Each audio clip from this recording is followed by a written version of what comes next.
Stop doing squats like this every single time. If you want to continue to build muscle and strength in your legs, specifically your quads, your glutes, and even your inner thighs, you need to stop doing squats the exact same way every single time. And that's what we're going to talk about in today's video. I'm a doctor.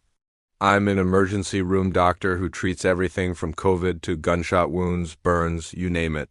And if you'd like to see more videos like this, please make sure to follow before you leave.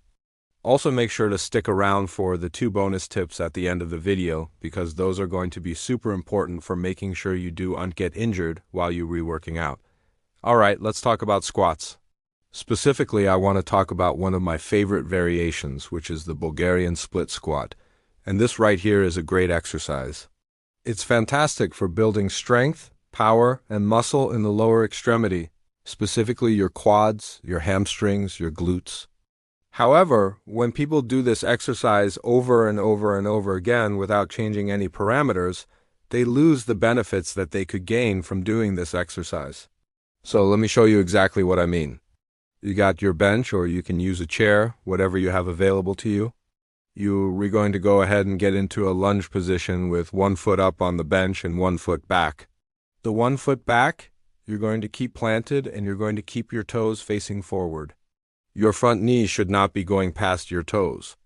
Okay, you don't want to go too far forward because you could injure yourself. You want to make sure that you going over top of that front leg and you keeping that weight distributed. Alright, so you're going to keep your weight over top of your leg, and then you're going to bring your back knee down towards the ground. When I say towards the ground, I don't mean necessarily touch the ground. Depending on your mobility, depending on your flexibility, you might not be able to do that, and that's okay. But you want to bring that back knee down as much as you can. From there, you're going to push into your toes and come back up to the start position. Okay, and you're going to alternate legs each time you do this movement. Now, there's a couple things you want to pay attention to. First and foremost, when you're setting up your feet, make sure that they're narrow, but not too narrow. You want to make sure that you not too wide, because that will put undue stress on your knees and your hips. So you want to make sure that you're close together. Next, when you're coming down, you want to make sure that your weight is over top of that front leg.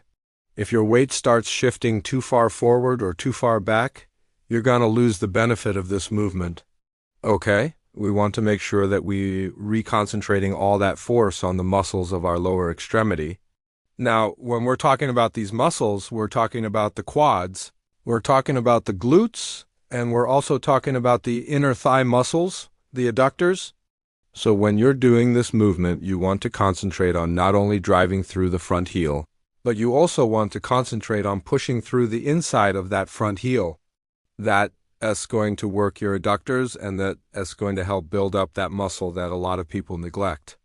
Alright, so now let us talk about why you do and want to do this movement over and over and over again. When you do this movement over and over and over again, guess what happens? You adapt to it. Our bodies are amazing. They're always adapting. It's the law of adaptation. So what happens is that you do this movement over and over and over again, your body adapts to it and becomes efficient at it. Well, guess what? That means you're not getting the most out of it. Your muscles aren't being challenged, and therefore they're not growing. That's one of the main reasons why you want to change up your workout every 4 to 6 weeks. That way you're continuously challenging your muscles in different ways. That way, they never become too efficient at what you're redoing, and that way they continue to grow. So how do we change this up? Let's talk about 3 things that you can do to change up this movement. First thing you can do is to change the angle of your body. You'll notice that when I perform this movement, I keep my torso nice and straight. I don't lean forward, I don't lean back, I stay nice and upright. However, you can actually lean slightly forward from the waist. This is going to increase the range of motion of this movement, which is going to make it more challenging. Now, remember, when you lean forward from the waist, you're going to have to concentrate on keeping that weight over top of that front heel. If you start leaning forward too far and you not concentrating on keeping that weight over top of that heel, you're going to lose the benefit of this movement and you could potentially hurt yourself. But if you can maintain that and keep that weight over top of that front heel, this is going to be a great movement for building up your quads and your glutes. Next thing you can do is you can add weight. You can hold dumbbells at your sides. You can hold a barbell across your upper back. There are many different ways that you can incorporate weights into this movement to make it more challenging for your body. And this is going to be a great way to build up your strength and your power. The last thing you can do is you can change the angle of the bench or the surface that you re-performing this movement on. So instead of having this bench at one height, you can actually lower the bench or find something lower so that it's closer to the ground. Or you can raise the bench higher so that it's above your knees. What this is going to do is it's going to change the range of motion of this movement. It's going to make it more challenging for you. And just like with holding weights, this is going to help you build up more strength and power. One quick note about the range of motion of this movement: when you decrease the range of motion by lowering the bench, what that S going to do is it's going to take some of the stress off of your knees and your hips. So if you have certain medical conditions or you have certain injuries, this could be a great way to perform this exercise. You just have to realize that you're decreasing the range of motion of the movement, which means you may not get as much out of the exercise as you would if you were to have a greater range of motion. Let's quickly recap. One of the best exercises you can do for building strength, power, and muscle in your lower extremities is the Bulgarian split squat. However, you want to make sure that you change this exercise up every 4 to 6 weeks. And there are multiple ways you can change this up. No, 1.